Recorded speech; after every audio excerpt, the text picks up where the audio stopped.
Okay. Good morning, councillors. Good morning, members of the public. If you're listening, this is probably the last licensing meeting before the AGM. So, can I take apologies for absence, please? We haven't received any apologies. Sorry. Okay. Can I take note of those who are on the screen then? There's Councillor Neil, Councillor Lucas, Councillor Edwards, Councillor Riley and Councillor Webb and Councillor Rook. Anybody else? No. Okay. Can we take declarations of interest, please? There are none by the sound of it. The next item on the agenda is to look at and sign the minutes of the previous meetings. The one meeting we took was a long meeting, was the Licensing and Regulatory Footpaths Committee, which was a long meeting, very interesting for those who joined the council recently. We have had them before. So could I take comments on the minutes to accept them as correct, please? Chair, can we just, before we get to that item, sorry, Chair, can we introduce the members in I'm sorry, cabinet and then officers as well, just all right, live okay. stream. I was trying to rush off home. Thanks, Chair. Well, I introduced you all on the screen, but I haven't introduced the ones in the chamber, so go on. On my left, I got Ben. Ben Davis, the legal advisor to the committee. David Jones, Head of Public Protection. Linda Gorman, Principal Licensing Officer. John Crook, Council Member. Jackie Strong, Councillor for Crossboard in County Cork. Wendy Barnard, Democratic Services. And for the record, I'm the Chair, Councillor Easton.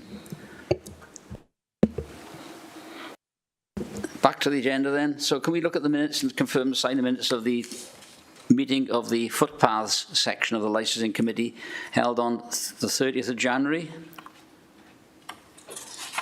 Has anybody got adverse comments on those minutes? Could I take a mover? Moved by John Crook, Councillor Crook. Can I have a second? And seconded by Councillor Strong.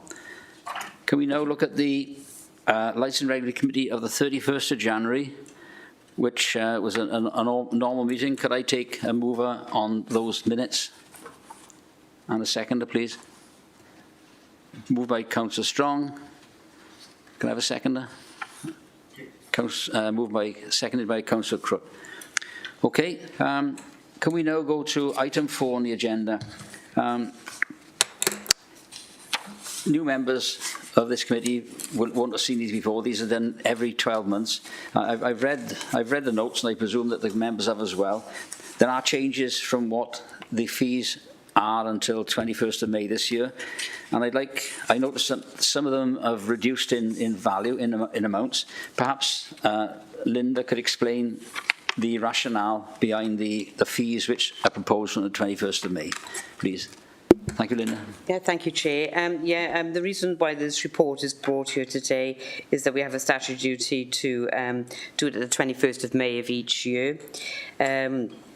So it's under the regulations for the gambling fees, which is in 3.4 of this report. Excuse me.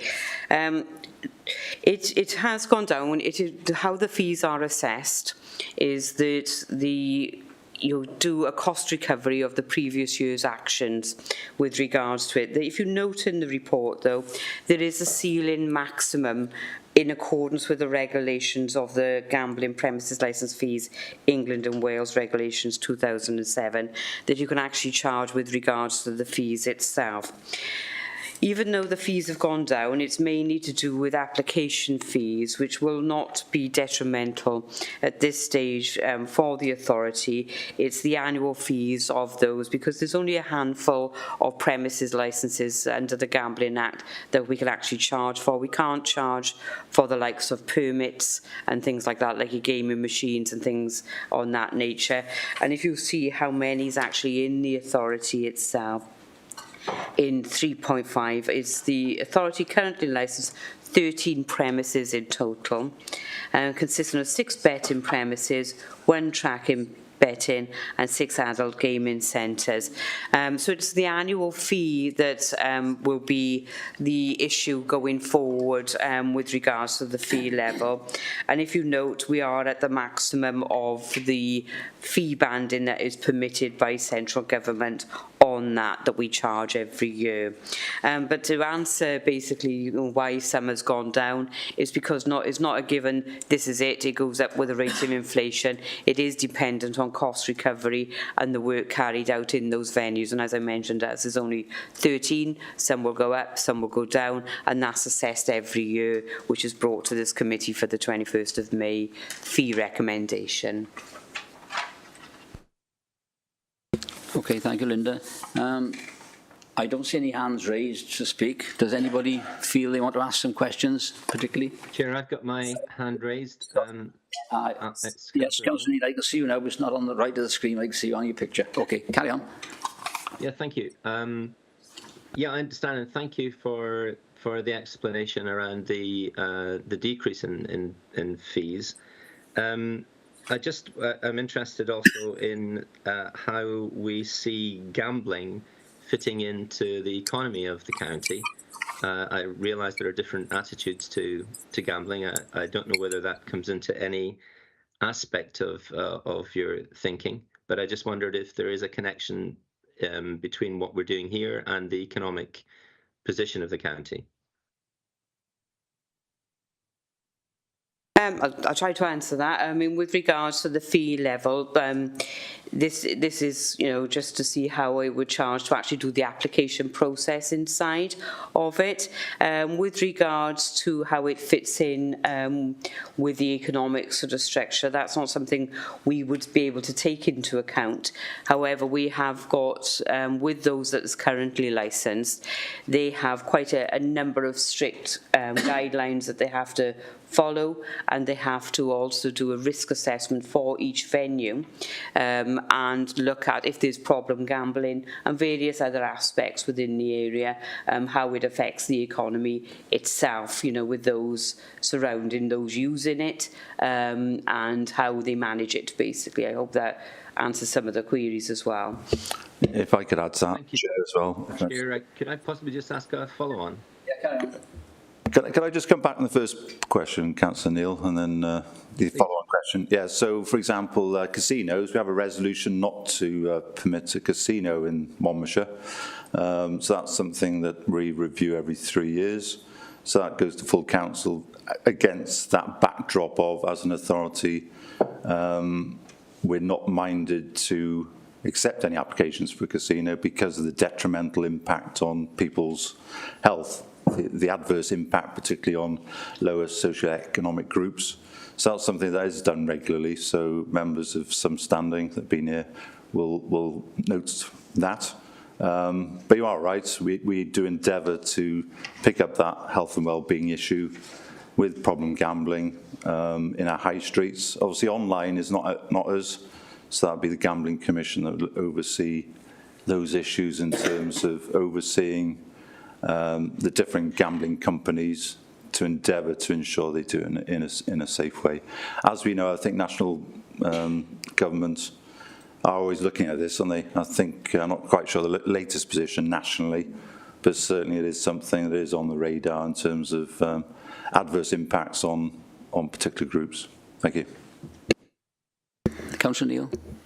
Yes, thank you, Chair, for allowing a further question. I'm sure other colleagues may have other issues, but one of the aspects of this that, again, it may not directly be a matter for the licensing committee. I can well understand it isn't, but it most certainly connects to the decisions that are being made around gambling, is the presentation, or as I would say it, the very low quality of presentation that some of the providers present on the high street. The condition and the quality of some of the premises appear to be extremely poor in some cases, and I did wonder to what extent we relate the renewal of licenses to the reasonable maintenance of premises so that they don't fall into what in some cases I've seen are a state of disrepair. With regards to individual licence holders, obviously everyone you have to comply, excuse me, with a number of sort of criteria, as I mentioned, you know, with regards to the operation of the venue itself. It is not a renewal of the licence. They pay an annual fee. So when a licence is granted under the Gambling Act, it's actually a lifetime licence, and it's only then it can be reviewed if it's the operation or how they've managed it, or if they're doing things that they shouldn't be doing, breaching conditions of that licence, that will be brought before this committee. With regards to disrepair, then obviously it depends on how bad the venue is with regards to public safety, on elements of people who use in that venue. So there's a number of elements that we would look at that itself. With regards to displays outside each venue, it depends on what type of license it holds. Excuse me. Depends what type of license it holds, and if there's anything inviting, say children going into an over 18 venue, then that wouldn't be permissible. So there's a number of things that we would liaise closely with the Gambling Commission if we have any concerns on a venue in particular, and we get their advice as well, you know, how best we can deal with it with venues. But each one will be treated on its own merits, and like I said, it is a lifetime licence, very similar to the Licensing Act, where you'd have to have good evidential stuff in place that they're not operating the premises as they should be, and they could be subject to review. So they are closely monitored by licensing officers throughout. Like I said, we've only got 13, so obviously they are on our radar because it's part of our licensing regime, and we will monitor closely on everyone.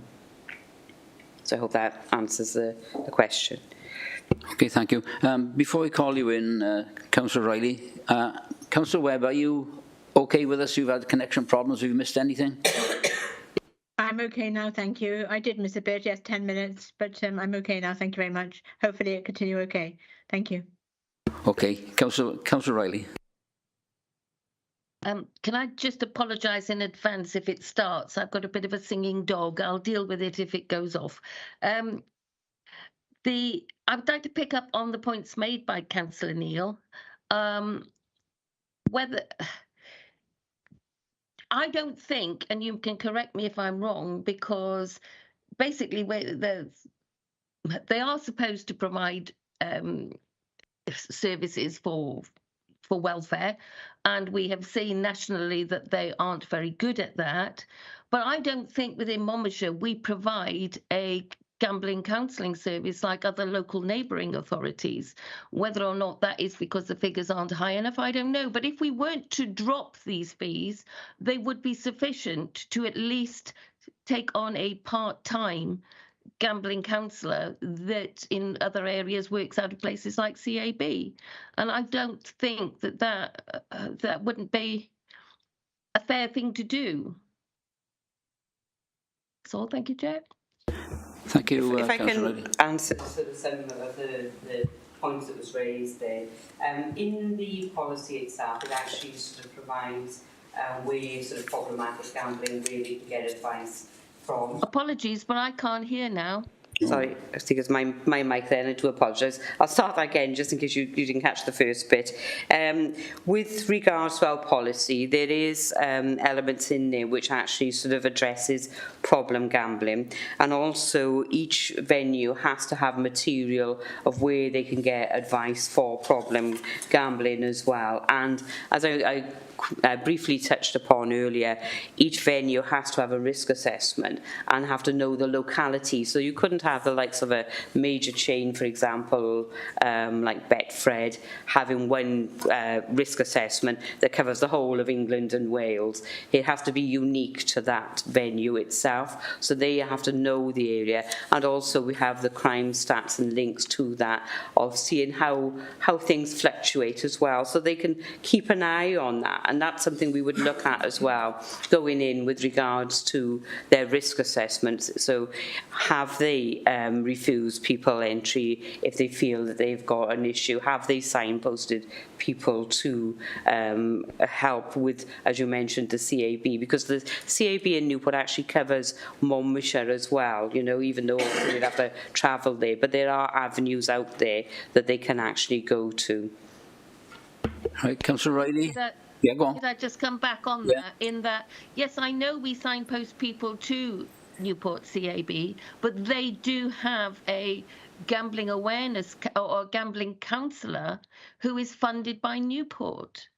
So I don't see why we're dropping our fees when actually we could be adding to that useful resource in Newport. Thank you. Councillor Neil.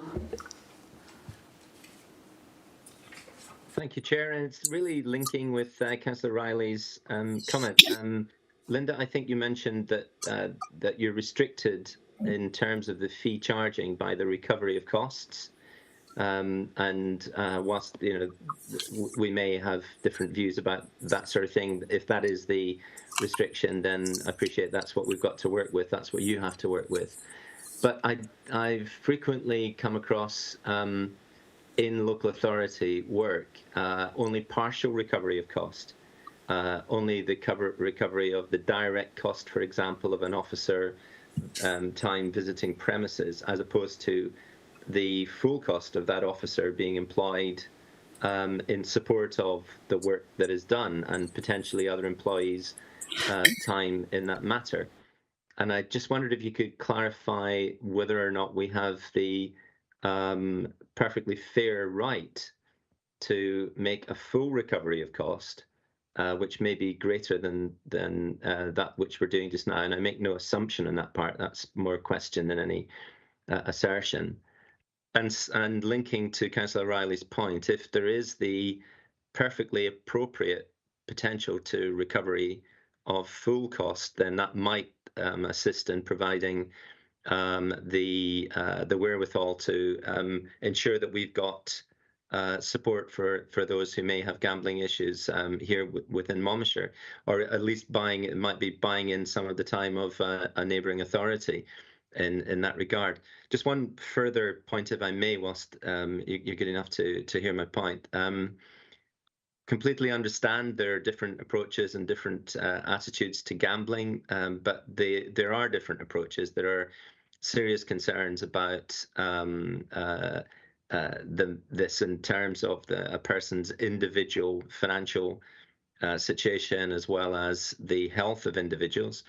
And there are obviously growing concerns about young people being brought into high street gambling, which is a concern to many, including myself. In regard to that, there are premises in our high streets, gambling premises in our high streets, betting shops, which are located directly alongside outdoor cafes. And I frequently see families with children sitting outdoors outdoor of the cafe, right next to the betting shop, and it would seem to me that is not a juxtaposition that is for the betterment of our residents overall. And I just wondered if you could comment on that, because it does seem to me perfectly relevant to the appropriate location for a betting shop to be within any of our high streets. Thank you. If I can answer the first part, which is how the fees are assessed. It is done on a formula which is an all Wales formula, which is from the licensing expert panel, and it goes much wider into England as well. Now they're also using it. So it's actually sort of an Excel formula which looks at a number of things: how many meetings, how many applications you had, how many went to committee, how much work time. So there's quite a number of things that's fed into what we can in fact charge, be it from enforcement, so it's a number of things. So it is quite in depth, the actual process of how we get the end figure really with regards to the fees we set. And I know there was concerns that the fees have gone down, but the only ones that we are going to be looking at really in hindsight is the annual fees at the moment. We've had no new applications for quite some time, and like I said, it is the new applications which slightly gone down, but we are charging the maximum for the 13 for the annual fees. So that's the running of those, and it'll depend on, say next year it may be slightly different if more work has been carried out on one element of a licence, say adult gaming or betting shop, then that fee may fluctuate for a new one going up. But if you look at previous reports, the annual fees have been at a maximum for a good number of years, so we're not actually physically losing fees on the 13 that we got, because we are at the maximum that's permitted by central government. So that's just to answer how we come by the fee levels. With regards to the positioning of betting shops, there's a number of things in our policy that will be taken into consideration. All new applications come to licensing committee, so it's not officer's decision to say, well, we'll grant this if there's no issues with it, because of the fact that we get them few and far between, and because of the nature of that venue itself. So they come to committee, and we'll look at our policy to say, is it near schools, is it near various sort of buildings and that, and then it is a committee decision whether or not to grant that venue as it stands, if they feel it's going to be detrimental to children or to vulnerable adults, which is the key part for gambling, more so in fact as well, because obviously there's a lot of adults use gambling venues and they may be vulnerable, they may have any impairments or anything like that on that, so that's something that we would have to take into consideration. So I hope that answers it. Like I said, the policy itself actually goes through a number of venues, but it is ultimately a committee decision if they feel it is suitable location. We can't take business entities into account. It has to be, is it going to be detrimental to the licensing objectives under the Gambling Act? So that's what we'd have to focus our decisions on, and it is vulnerable adults. It wouldn't be what business is near, but obviously if we could sort of tie in the two and think there is going to be an issue here because it may be next to, for example, a drug rehabilitation, so you've got vulnerable people, or an alcohol sort of dependency area, which you've got vulnerable people then going into that venue, that's something you would take into consideration when you go to committee. But like I said, each application is on its own merit, so you would need to decide at that time, is this suitable for that venue? Thank you, Linda. Am I picking up? Oh, Dale. Come on, Dale. Thank you, Chair. Just to go a little bit further on Councillor Neil's location question. When I was growing up, gambling betting shops always seemed to be next door to pubs. You used to find older gentlemen that retired would sup a few pints and have a trip back and forth the bookies quite regularly. Is this something that we try to avoid nowadays as well? Slightly different to Councillor Neil's with regards to cafes, but pubs are notoriously linked to gambling establishments for just that reason. Do we aim to not, if we can help it, locate them near pubs nowadays? That would be a difficult one, because obviously people are adults. You know, you may have people using the pub which don't drink. You know, they may be there going as a restaurant having food. So it is dependent with regards to the actual venue itself. They would have to show how they would manage that, you know, how they would, if they feel somebody came in was totally drunk, you know, then they shouldn't be allowed to be using the machines, and we would take a dim view to somebody doing that. There is certain sections in the Gambling Act itself. Obviously, you couldn't have like a betting shop who has alcohol for sale in the venue. That's not permitted itself, you know. But there's nothing stopping a betting shop being near a licensed venue. Now, it isn't a criteria really, because it is dependent on individuals and is dependent on how they manage the venue itself. Thank you, Dale. Thank you, Linda. I understand that the conversation has turned into an angle which is relevant in terms of location of betting shops and not what, but the recommendations are that today that the fees and charges detailed in the appendix are approved.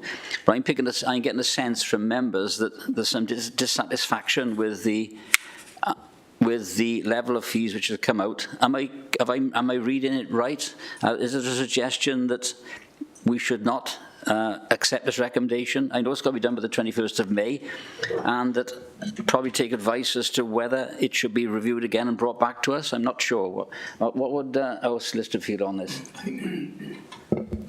Because I think we'd need to see what the position is from the councillors, take a vote on that, and then whether there is time then to produce a new report prior.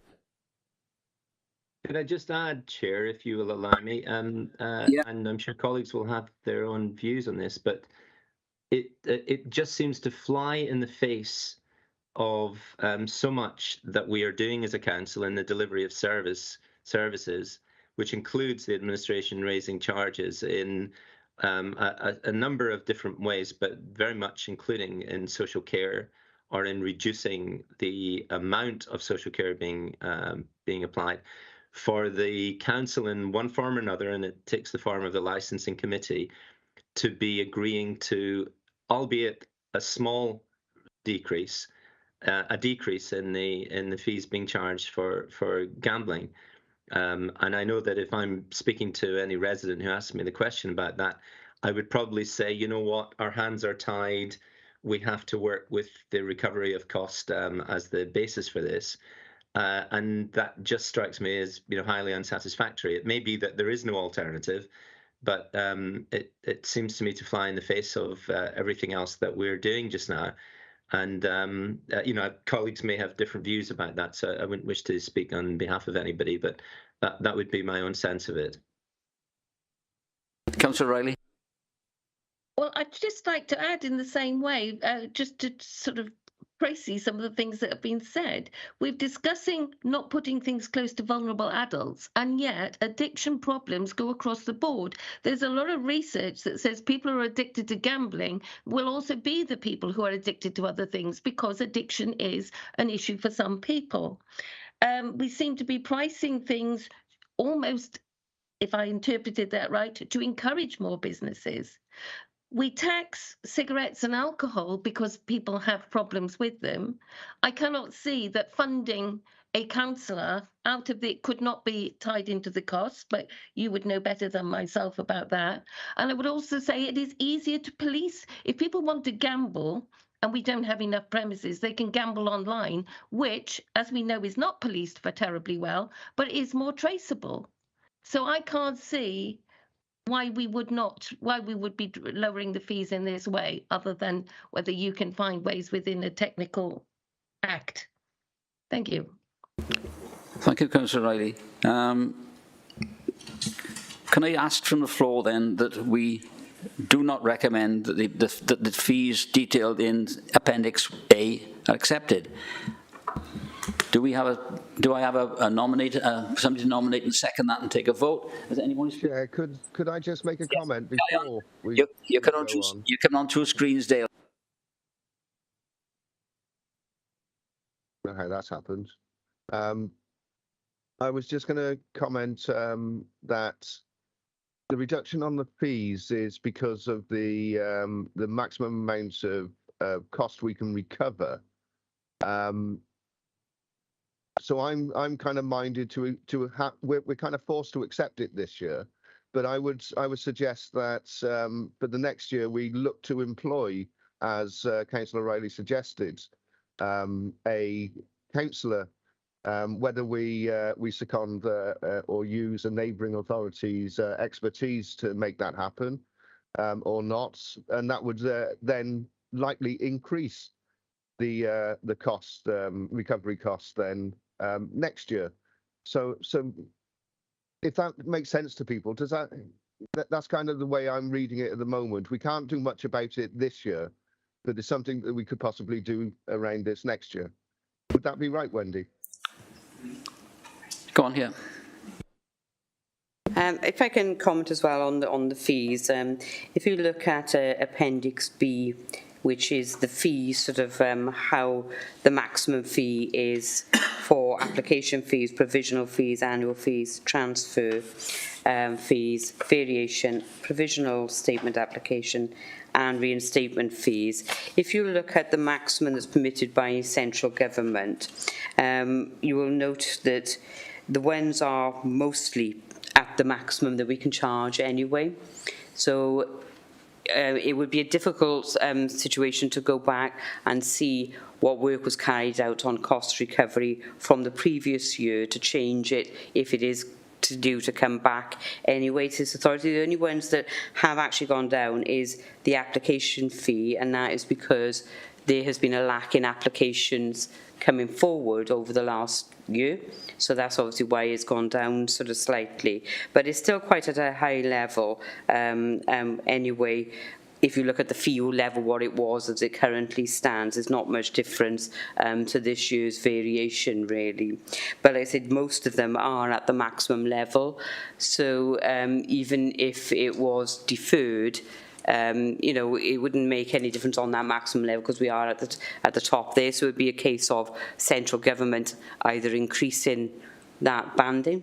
And I know a number of authorities are sort of liaising with the Gambling Commission for that very reason, but it is just this report. Like I said, the only elements where it is quite low is the actual application fee itself, which is gone. It isn't at the maximum, but the rest mainly are. I just wanted to point that out before the decision is actually made today. Councillor Neil. Thank you, Chair. And it was really just on the point I think colleagues are describing just now, that I'm certainly not recommending that we reject this, because if there is, and if officers' advice is that there is no feasible alternative, all we would be doing is delaying what we need to do in any case, and that doesn't sound to me a particularly useful thing to do. So I really was just looking for the clarification of the advice that we've just received. And from my perspective, if, you know, there isn't an alternative, we have to apply on the basis that the officers have presented. And if there is no opportunity for any further recovery, my own view would be we've got no alternative but to support the what's put in front of us just now. Thank you, Councillor. Thank you, Councillor Neil. Yes, David. Yeah. Yeah, I support.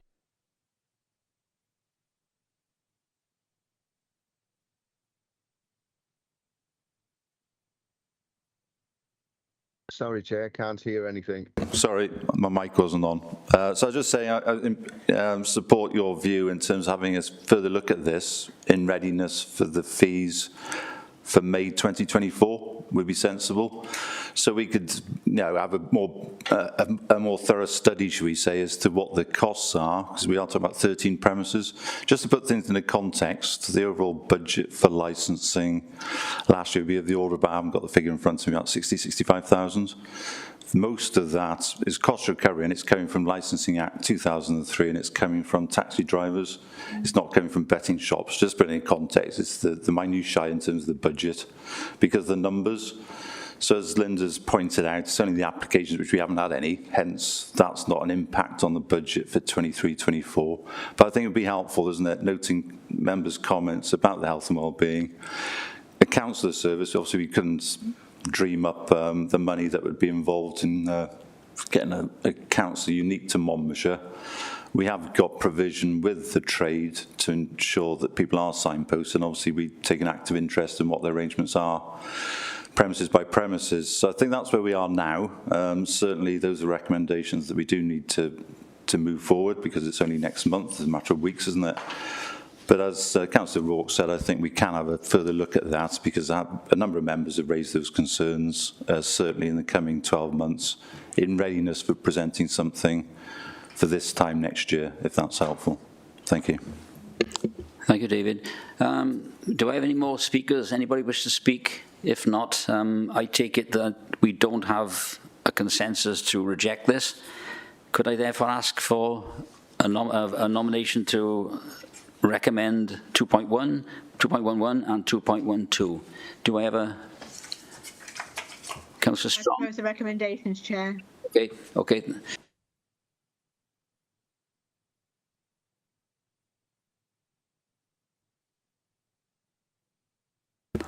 Could I take that to a vote then, please?